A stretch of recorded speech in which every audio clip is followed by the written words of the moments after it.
Hoje eu vou te explicar da melhor maneira que eu consegui o que danado foi essa decisão do Supremo sobre o regime jurídico único e como isso vai impactar o seu estudo para concursos. Olá, meu amigo, olá, minha amiga, tudo bem com você? Eu sou o professor Paulo Guimarães e aqui neste humilde canal eu mostro como pessoas simples, pessoas comuns, ordinárias, como eu e como você, estão conseguindo a aprovação em concursos públicos de alto nível com remuneração de até 35 mil reais por mês, estudando 3 horas por dia. Sim, isso é possível e aqui eu te ensino exatamente como fazer. Esse vídeo está sendo gravado especialmente para falar sobre a decisão do Supremo Tribunal Federal que acabou com o regime jurídico único. Para você compreender do que se trata, você precisa ter algum conhecimento de direito constitucional e de direito administrativo. Caso você ainda não tenha estudado essas matérias, fique tranquilo ou tranquila, porque eu vou trazer aqui todos os detalhes sobre esse assunto. Primeiramente, o que é o regime jurídico único? Olha só, regime jurídico é uma expressão que é utilizada na linguagem jurídica para tratar das regras aplicáveis a uma determinada relação, certo?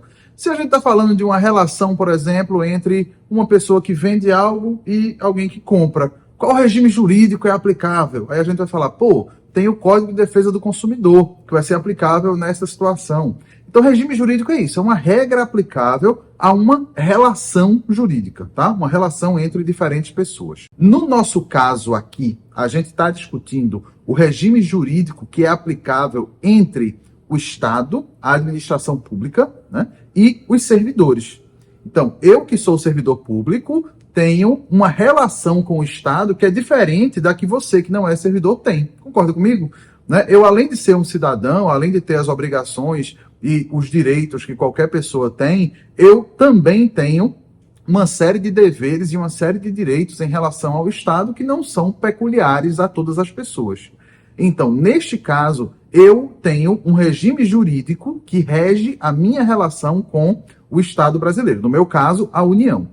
Esse regime jurídico pode se dar de diversas maneiras, mas a Constituição de 1988, no seu texto original, estabeleceu a necessidade de um regime jurídico único que fosse aplicável aos servidores públicos da administração direta, das autarquias e das fundações públicas.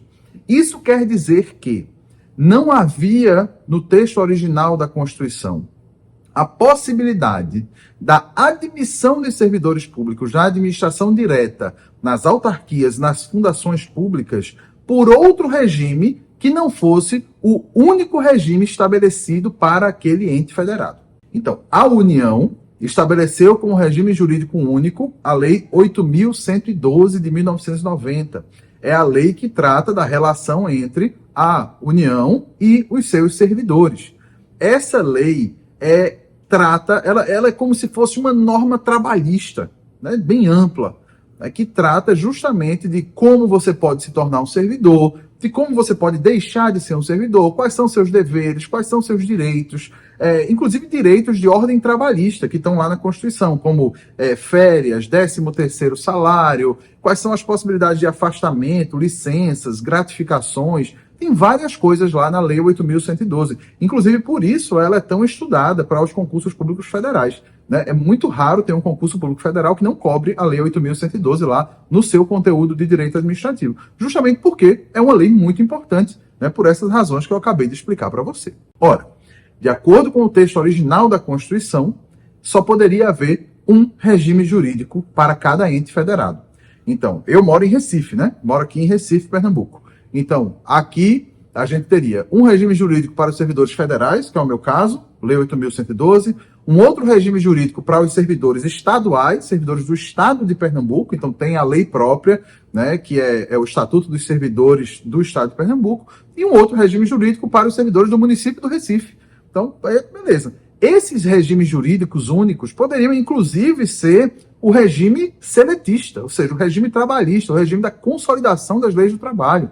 Se a lei orgânica do município do Recife, por exemplo, determina, não é o caso, né? Mas se ela determinasse que os servidores do município do Recife seriam regidos pela CLT, não teria problema nenhum, desde que não houvesse um outro regime jurídico paralelo. Vocês entendem até agora? Então, a Constituição de 88 determinou que apenas um regime jurídico poderia existir para cada ente da federação. Um outro ponto interessante para você entender agora de início é que esse regime jurídico é aplicável apenas à administração direta, autarquias e fundações. Isso quer dizer que os empregados das empresas estatais, empresas públicas e sociedades de economia mista, esses continuaram, desde 1988, regidos pela CLT. Eles têm contrato de trabalho, tá? Então, o pessoal que trabalha aí no Banco do Brasil, na Petrobras, no BNDES, na Caixa Econômica Federal, BNB, empresas públicas estaduais. Aqui em Pernambuco, por exemplo, tem a Copergás, que é uma empresa grande, tem vários funcionários. Então, essas estruturas fazem parte do Estado, sim, mas são entidades de direito privado que se comportam como empresas, na busca do lucro, né, na busca também pela prestação de serviços públicos, a depender do caso. Mas, ainda que os empregados aqui sejam seletistas, e sempre foram, desde 1988, e continuam sendo, a admissão desses empregados é feita por concurso público. Por isso que você tem concurso, por exemplo, da Petrobras. Grandes concursos que a Petrobras faz quase todo ano e nomeia bastante gente, mas é todo mundo empregado lá. Todo mundo é seletista, tá? Professor, mas qual a diferença entre você ser seletista e você ser servidor público estatutário, como a gente costuma dizer, o servidor da Lei 8.112, no caso da União? Existem várias diferenças.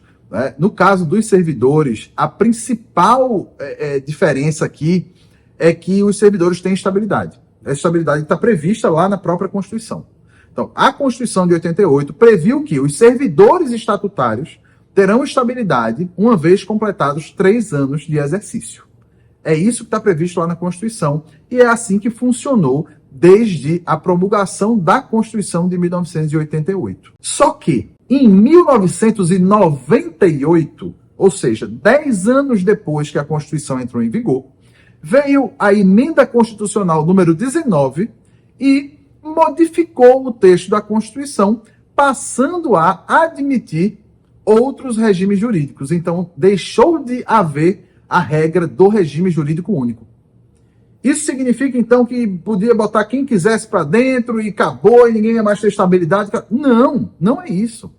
O que foi estabelecido ali é que, a partir daquele momento, seria possível haver servidores na União, por exemplo, que fossem regidos pela Lei 8.112 e outros regidos por outras normas, inclusive a CLT. Então, poderia ter empregado público seletista, poderia ter servidor regido por uma outra lei qualquer que viesse a existir. Ok? Isso em 1998, com a Emenda Constitucional número 19. Para você guardar aí, você que está estudando direito administrativo, é a mesma emenda que incluiu a eficiência lá no caput do artigo 37 da Constituição. Ok. Você entendeu, então, que era de um jeito, tinha um regime jurídico único, e depois, em 98, mudou para não ter mais a necessidade de um regime jurídico único, sendo possíveis vários regimes jurídicos ao mesmo tempo. Professor, então por que é que estão dizendo que só agora, em 2024, que o Supremo acabou com o regime jurídico único? Se ele acabou em 98? Veja só, é porque isso é só o começo da novela, entendeu? São só os primeiros capítulos. Por quê? Em 98 acabou o regime jurídico único? Sim, acabou o regime jurídico único. Inclusive veio uma lei federal, né, no caso da União, disciplinando como se daria a contratação de servidores seletistas. Essa lei é a número 9962 de 2000, se não me engano. Se eu tiver errado, me corrija aí nos comentários, tá? Me diga se o número da lei é esse mesmo ou não, que eu estou falando aqui de cabeça, tá? Ok. Houve essa mudança.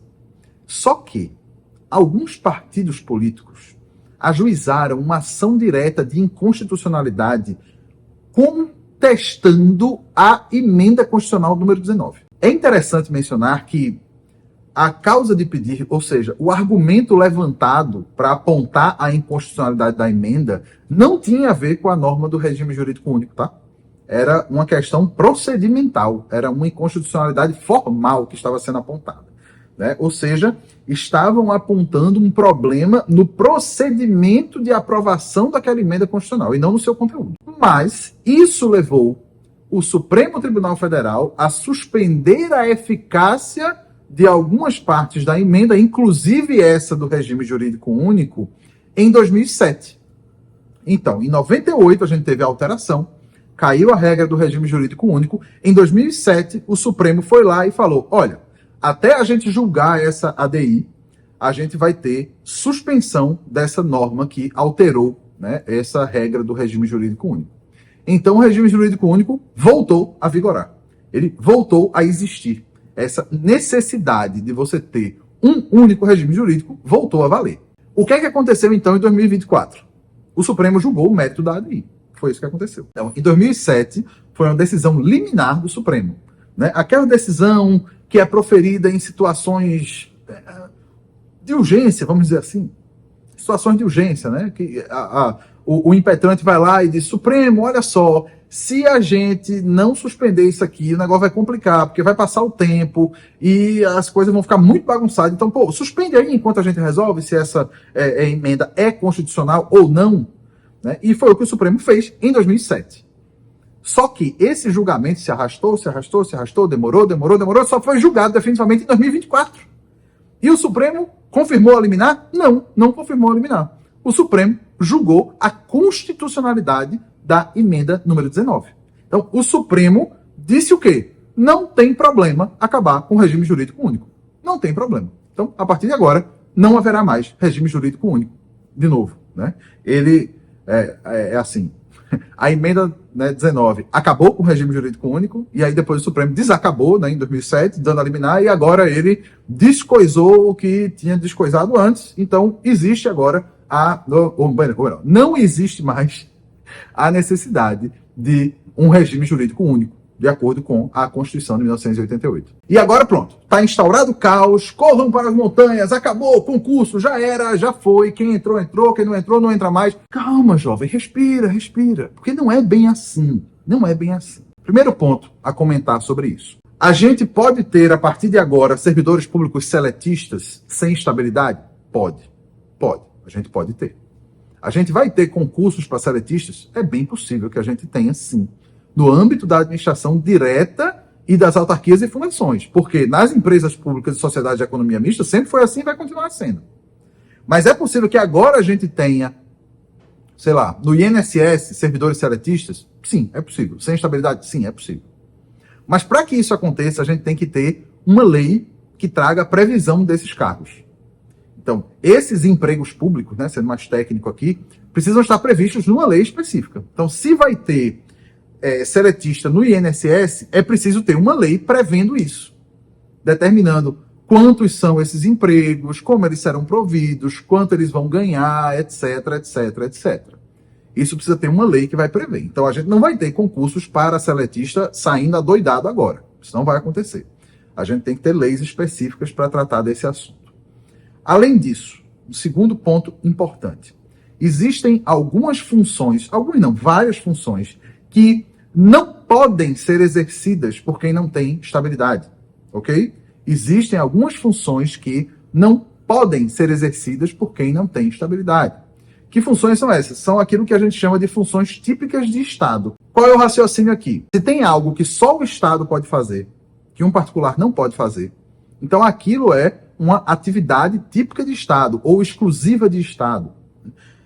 Vou dar alguns exemplos aqui que são bem claros, bem práticos, né? Não pode ter, por exemplo, policial seletista. Não pode ter militar seletista. Não pode ter... Aí a gente já entra numa seara aqui que merece debate, porque a gente não tem uma lei dizendo o que é exclusivo de Estado e o que é que não é. Né? Mas o entendimento predominante é que não pode ter, por exemplo, servidor do Banco Central seletista. Não pode ter servidor da CGU seletista na minha carreira. Né? Não pode. Você não pode ter um auditor seletista. Auditor da Receita Federal. Não pode. Então, carreiras típicas de Estado não vão mudar em nada. Tá? Não vão mudar em nada com essa decisão. Agora, pode haver um servidor seletista que vai fazer trabalho administrativo na CGU, no Banco Central, na Receita Federal? Pode. Se ele não está exercendo atividade típica de Estado, concordam? Né? Se ele está cuidando da contabilidade, das finanças, das contratações, né? Não é atividade típica de Estado.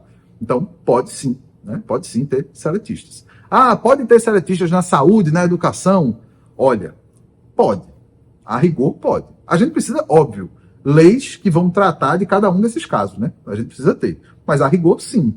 né? Pelo menos em princípio, sim, é possível. Ah, professor, dá para ter professor seletista, professor concursado seletista sem estabilidade? Sim. Sim, porque a atividade de professor não é típica de Estado. Tanto é que tem professor na iniciativa privada. Saúde, profissionais de saúde, mesma coisa. Pode ter profissional de saúde seletista? Sim, inclusive já tem vários. Na EBSER, por exemplo, né, que é a empresa pública que faz a gestão dos hospitais universitários, a gente tem diversos profissionais de saúde que são contratados por CLT. Beleza, isso já existe, né? E agora pode existir também na administração direta, nas autarquias e nas fundações. Então, essa é uma segunda questão importante. A gente tem algumas carreiras que não vão se submeter a essas alterações. Um terceiro ponto importante: o concurso público continua sendo obrigatório para todas as carreiras, para qualquer regime jurídico. Isso está estabelecido pela própria Constituição. Ninguém pode admitir um servidor, a não ser nos casos de cargos em comissão, né, mas não pode, que são bem restritos, né, de acordo com a previsão constitucional, né, são só cargos de direção, chefia e assessoramento, só para essas funções a gente poderia ter, mas a gente não pode ter a admissão nem de seletistas, nem de estatutário, nem de servidor de qualquer outro regime sem concurso público. Por isso que as estatais sempre fizeram concurso e vão continuar fazendo. A administração direta, vai contratar seletistas para fazer trabalho administrativo. Beleza, vai ter concurso. E aí você vai me perguntar, professor, mas e o seletista? Ele tem algum tipo de estabilidade? Veja, algum tipo eu diria que sim. Até porque, na prática, ninguém entra na Petrobras, no Banco do Brasil, na Caixa Econômica, no BNDES, achando que vai ser demitido. Na verdade, você não fica com medo de ser demitido, como acontece na empresa privada. Agora, o que é que o Supremo já decidiu sobre o assunto? É preciso justa causa para demitir esse empregado? Não, não é preciso justa causa. Mas é preciso que haja uma motivação. O ato de demissão tem que ser motivado. Não pode ser pela simples vontade do gestor, não pode ser simplesmente porque o tomador de decisão não foi com a cara daquele empregado e quis mandar ele embora. Não é assim que funciona, é preciso haver uma motivação. Mas não precisa configurar justa causa, de acordo com a legislação trabalhista, e não precisa haver um processo administrativo disciplinar, como acontece com os servidores estatutários. É preciso haver uma justificativa, é preciso haver uma motivação em um ato formal, mas pode ser um ato simples da autoridade competente, demitindo aquele empregado. Na prática, isso acontece? Gente, eu confesso a você que uma demissão assim, né, sumária, desse jeito, eu nunca vi acontecer. Pode ser que já tenha acontecido aí, eu não tenha conhecimento. Pelo menos nas estatais da União, eu nunca ouvi falar de algo assim acontecer.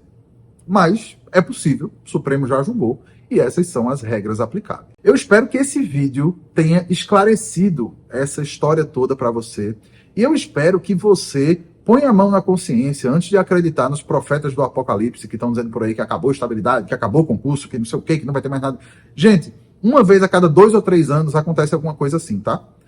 Teve a reforma administrativa que foi proposta em 2020, teve outra reforma administrativa que tinha sido, não foi nem proposta, que não teve nem projeto de lei, nem de emenda, nem nada, foi só um PowerPoint em 2016, que deixou todo mundo também maluco. De tempos em tempos vai ter esse tipo de coisa. Então, por favor, confie em quem tem experiência, em quem entende do serviço público, em quem está nessa há muito tempo e compreende como o serviço público funciona, em vez de ficar acreditando nos profetas do apocalipse que aparecem nas redes sociais de tempos em tempos. Beleza? Meu nome é Paulo Guimarães, eu sou auditor federal de Finanças e Controle e aqui neste humilde canal eu mostro a pessoas comuns como eu e como você como conquistar um cargo público de alto nível estudando 3 horas por dia. Sim, isso é possível e você deve me acompanhar aqui neste canal, se inscrever, deixar seu like, né, esse negócio todo, se você quiser aprender como fazer isso. Grande abraço para você, bons estudos e até a próxima. Valeu!